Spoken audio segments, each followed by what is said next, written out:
एक बार प्रेम से बोलिए। कैसे प्रेम से? ऐसा प्रेम जोर से बोलिए, राधे राधे। ये तो आपको कथा सुननी है तो बोलना ही। बोल बाल कृष्ण लाल की जय। एक बार हवन हो रहा, जैसे छन्नी में यहाँ पर हवन हो रहा है, उसी प्रकार से हवन हो रहा था। अग्नि देव ने, सप्तऋषि लोग हवन कर रहे थे, यजमान सप्तऋषि बने हुए थे। उन्होंने उनकी पत्नियों के लिए देखा। अग्निदेव उनकी पत्नियों देख करके मोहित हो गए। अब अनमन अनशन को भवन में जाकर के पड़ गए। उनकी दो पत्नियां हैं, अग्नि की दो पत्नियां हैं, एक स्वाहा एक सुधा। स्वाहा जो है वो देव कार्य के लिए हैं और सुधा जो है वो पितृ कार्य के लिए है। जब पितृ कार्य करते हैं तो सुधा मंत्र का उच्चारण करते हैं और जब देव कार्य करते हैं तो स्वाहा।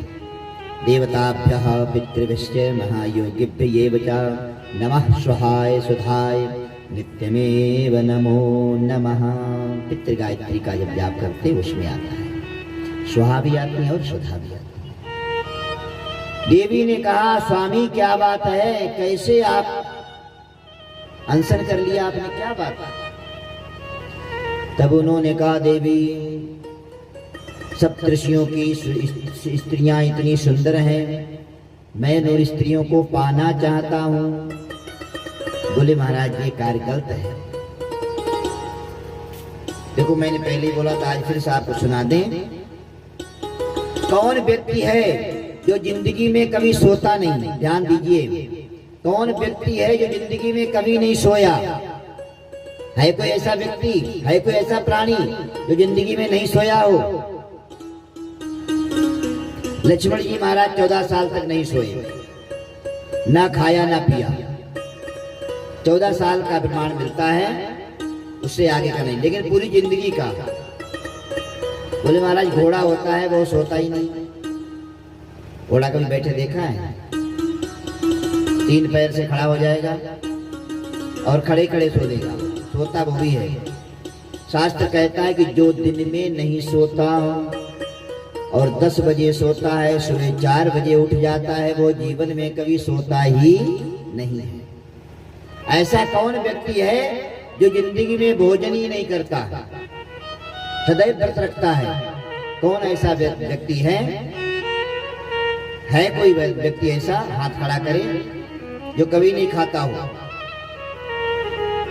लेकिन इस सतवा में हमारे यजमान ऐसे हैं जो एक बार भोजन करते हैं। जो 8 पहरे एक बार भोजन करता है वो जिंदगी में कभी भी भोजन नहीं करता। बोले महाराज आजीवन ब्रह्मचारी कौन है? जो पत्नी के साथ में रहते हुए आजीवन ब्रह्मचारी है वो कौन है? जो अपनी पत्नी को छोड़ करके दूसरे की पत्नी पर मोहित ना हो, किसी बहन बेटी को बुरी नजर से ना देखे, वो पत्नी के साथ समागम करता हुआ भी अखंड ब्रह्मचर्य का पालन करता है। इसलिए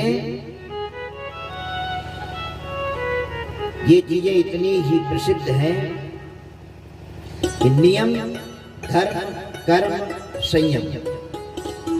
अब अग्निदेव ने कहा महाराज मुझे वो पत्नियां चाहिए।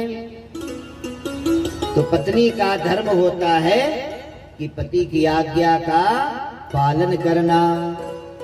तब उसने कहा स्वामी यदि मैं पतिव्रता पत्नी हूं तो आपकी यह इच्छा पूर्ण करूंगी। तो अग्नि की पत्नी ने, स्वाहा ने क्या किया? 6 दिन 6 ऋषियों की पत्नी का रूप बना करके अपने पति के साथ में जाती। पति खुश हो जाता। जो उसका गर्भ रहता उसको निकाल करके एक झाड़ी में रख देते। 6 पत्नियों का तो सप्तऋषियों की पत्नियों का रूप बना लिया, लेकिन 7वीं जो अरुंधति है, सुनो, कौन? अरुंधति मैया, उसका रूप नहीं बना पाया। बहुत यत्न किया लेकिन रूप नहीं बना पाया। तो 6 ही पत्नियों का रूप बना पाया। तो 6 जो हैं वो गर्भ एक झाड़ी में रख दिए। उधर से शिव और पार्वती जा रहे थे, उन्होंने झाड़ी में देखा, अरे इसके एक बच्चे के 6 मुख। तो माता पार्वती कौतुक बस गई।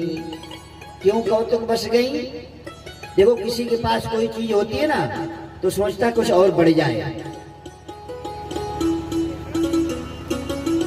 जो इधर आने वाले हैं ना, आने वाले हैं, उनको नहीं देखना है। हमारे कृष्ण कन्हैया जी, आप सोचे मुझे देखें, मुझे क्या देखना है? मैं तो काला कलूटा हूँ, देखने में भी अच्छा नहीं हूँ। मेरे घनश्याम बैठे, मेरे श्याम सुंदर बैठे, उनको देखो, आगे फोटो लगे हुए हैं, उनका ध्यान कीजिए, है नहीं? मैं ये नहीं कहता हूँ मुझे मेरी तरफ देखो। बोल बांके बिहारी लाल की। अब देखिए माता पार्वती क्यों उसके ऊपर मोहित हो गई? क्योंकि पति उनका पंचानन, पति भगवान शिवजी महाराज के कितने मुख हैं? 5 मुख हैं।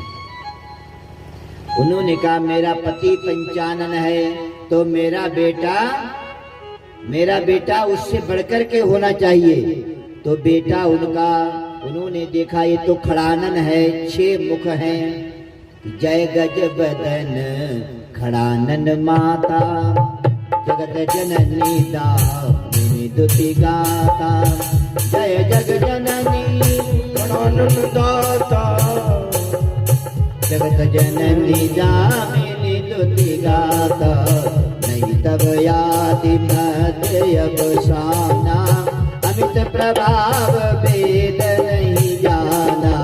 श्री राम जय राम जय जय राम, जय सिया राम जय जय सिया राम। तो पुत्र को देखा, अरे मेरा पति तो पंचानन है लेकिन ये तो खड़ानन है, उसको उठा लिया। तो कितना सुंदर है ये, मैं इसको अपना बच्चा बना लूं।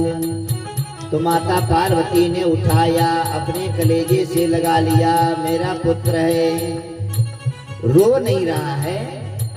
देखे जब ये यूं किया जो बच्चा रोने लगा, माँ ने कहा, माँ रो दी, रो मत।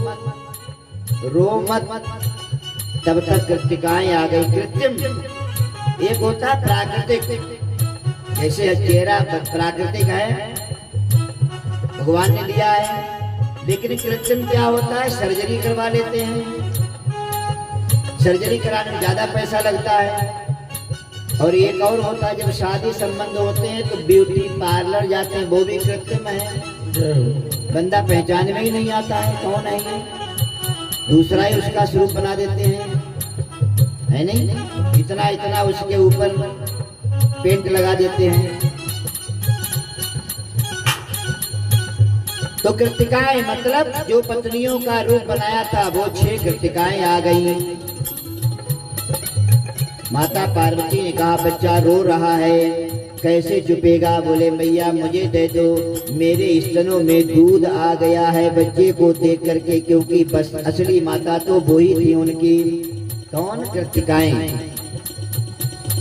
जो बनावटी रूप था स्वाहा का, उन कृतिकाओं ने ले लिया। बोले हे माता, मैं इसको दूध पिला करके आपको दे दूंगी। भगवान शिव पार्वती चले गए। छठे दिन जा करके कृतिकाओं ने उनको पुत्र दे दिया। देखे पुत्र तो बहुत बड़ा हो गया, हमारे जैसा पुत्र नहीं, क्योंकि एक तो गाय ने सभी को श्राप दिया है, दूसरा देवताओं ने। गाय का बच्चा हो रहा था तो उसने कहा मैया जी आओ थोड़ी हेल्प करो, थोड़ी सहायता करो। उन्होंने कहा मेरे पास टाइम नहीं है। बोले मेरे बच्चे को उठा दो, मेरे बच्चे की देख रेख कर दो। उन्होंने कहा मेरे पास टाइम नहीं है। गौ माता ने श्राप दे दिया, जाओ हमारे जो बच्चा होगा वो तुरंत ही उठ करके चलने फिरने लगेगा, लेकिन तुम्हारा बच्चा साल के अंदर नहीं चलेगा, तुमको चलाना पड़ेगा तब चलेगा, हमको कुछ नहीं करना पड़ेगा तब भी वो दौड़ेगा। 6 दिन का बच्चा बड़ा हो गया, तब उसने जो है किसका वध किया? तारकासुर का वध किया। बोलिए खड़ानंद भगवान।